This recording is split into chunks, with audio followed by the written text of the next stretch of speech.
Well, there's really no CTE specialists out there. And CTE is a problematic disease when it comes to getting the right doctor, choosing the right clinician.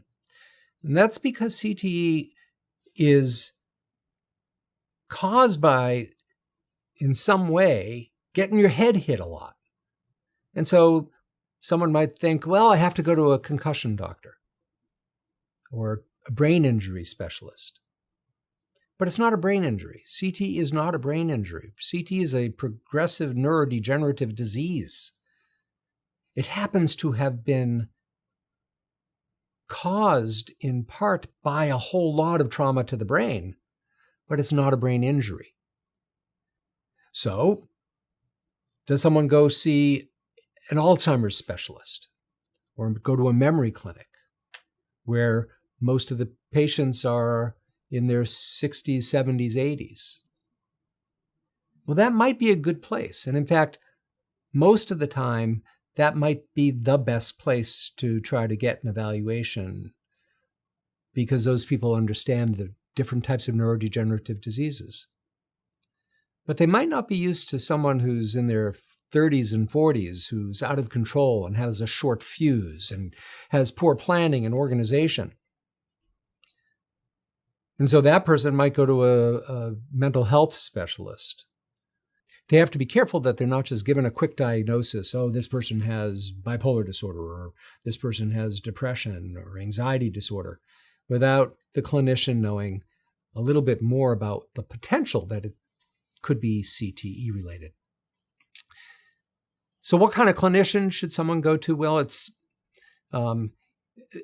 not based on degree or title. It's based on knowledge and experience. So if someone were to go to a neurologist, a general neurologist might not have the experience and training to really understand any of these neurodegenerative diseases, but especially the rare ones or the ones that we don't yet know a lot about. And so going to someone who's a behavioral neurologist or a cognitive neurologist or a dementia specialist, that person would probably be a really good choice.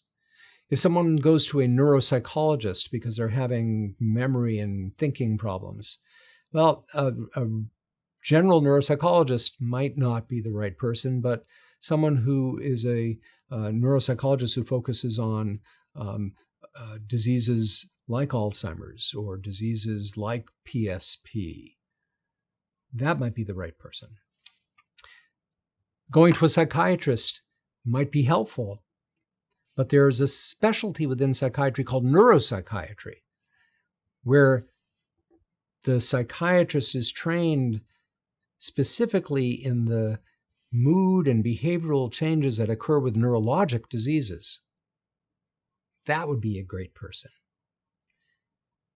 But in general, it would require making sure that other things are tested, because there's some reversible causes of a lot of these problems.